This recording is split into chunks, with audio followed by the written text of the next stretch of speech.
Okay, in this video we're actually going to do a spec rundown on the iPhone 4S. Now at first glance you're going to say that's an iPhone 4 because on the outside it looks identical to the iPhone 4. But this is an iPhone 4S and we're going to run down the specs on it. Now the inside of this phone is what really has been upgraded. Now just to give you a couple of dimensions on the phone here.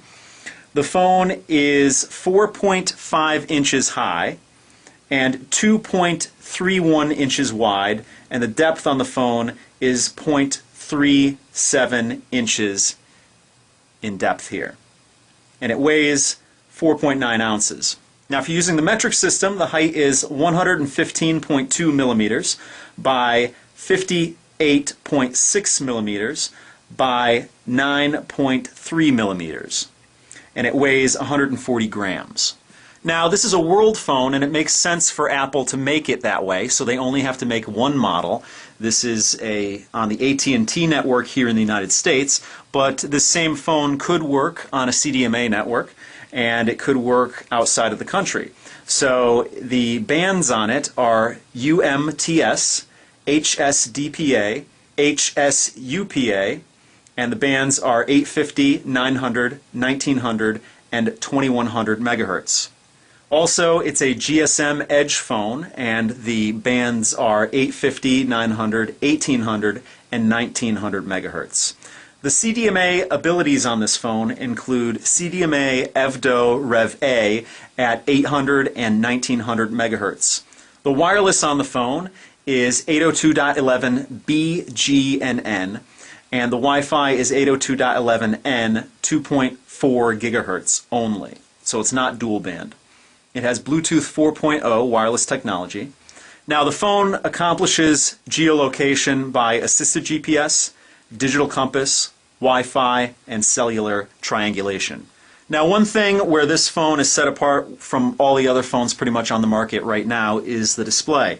It is a smaller display, it's 3.5 inches across, but it is a Retina display, so the pixel density is the highest on any phone currently. That's probably going to change toward the end of this year, but right now the iPhone is king in pixel density.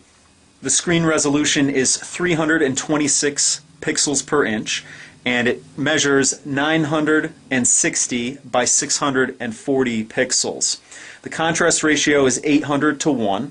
The glass on the device, whether it be on the front or on the back, is covered with an oleophobic coating which is fingerprint resistant. Now the camera on this device has been upgraded. Now as you may know, iPhones have really good cameras in them. And this camera has been upgraded from the iPhone 4, which had a 5 megapixel camera, to the 8 megapixel camera in the 4S. It has autofocus, tap to focus, face detection in still images. The LED flash is right here. It can record video in 1080p HD and up to 30 frames per second with audio.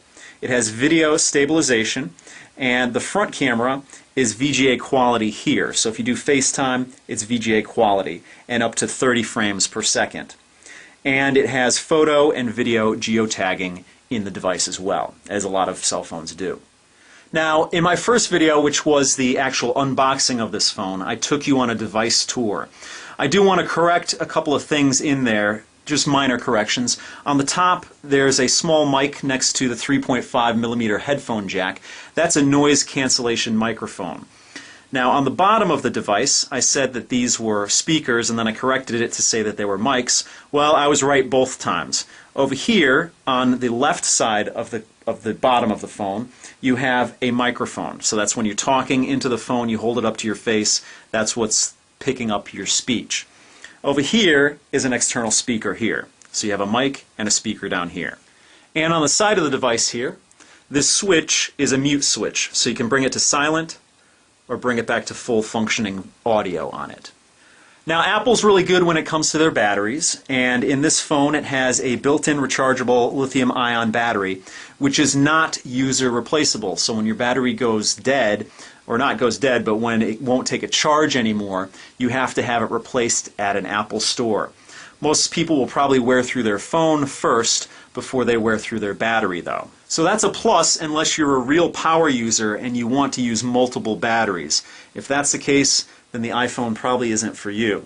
Now you can charge this device on the dock here by either plugging it into a wall outlet or plugging it into a computer, a USB port on the computer. The rated talk time on the device is up to 8 hours on 3G and up to 14 hours on 2G. The standby time is up to 200 hours, and the internet use is up to 6 hours on 3G and up to 9 hours on Wi-Fi. The video playback on it, you can get 10 hours out of the battery, and the audio playback, you can get 40 hours out of the battery. These are what Apple sends out as the specs, so your mileage may vary, but that's what it's rated as. Now you can actually display this on your television set, and you can do that with AirPlay. Now if you have an Apple TV, you can use AirPlay because you just basically fling whatever's on this device to the Apple TV and it displays it on your television set.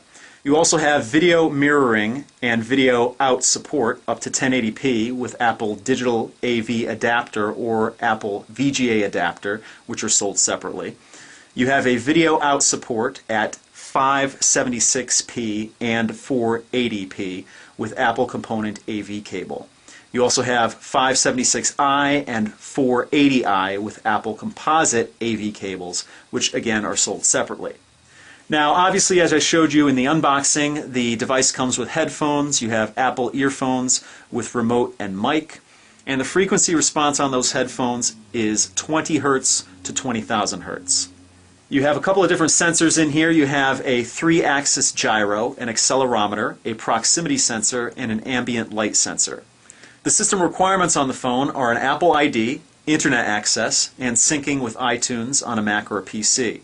Now if you're plugging this into your computer, you need a Mac with OS X 10.5.8 or later, a PC that has Windows 7, Windows Vista, or Windows XP Home or Professional with Service Pack 3 on it or later, and iTunes 10.5 or later. Now all of this is listed on Apple's website, and I'm going to put a link in the notes below and you can check it out for yourself. There's actually more information there, which includes audio and video formats that this device can use. So I don't really want to list that off here. It's probably best that you just go to the website if you're interested. Now the thing that is not listed on Apple's website is the processor in this device. Now the processor is a dual-core A5 processor that's based on ARM's Cortex-A9 architecture. Basically, it's the same CPU that's in the iPad 2. And it's believed that the clock speed on the dual-core processor in this phone is 800 megahertz. But don't let that fool you because there's actually a GPU involved in this phone as well.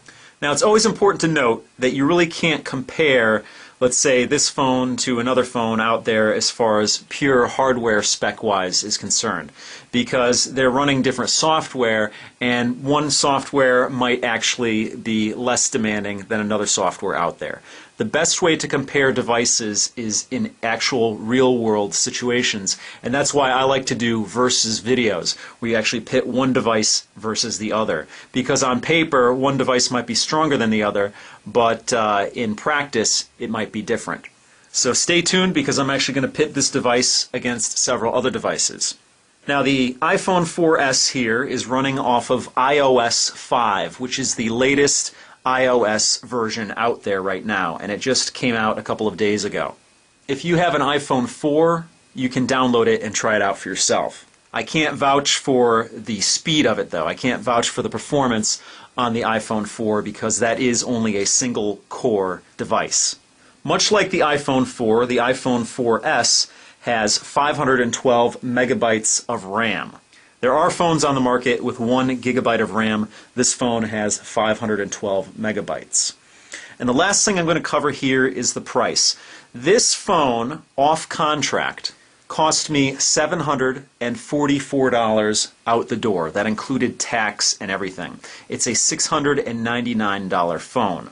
And it's only the 16 gigabyte version, which is the lowest end iPhone you can get. Now the reason I bring this up, it's because that's a lot of money. That's a lot of money for a cell phone. when I purchased my Nexus 1 outright, it cost me $529. And that's a good chunk of change right there.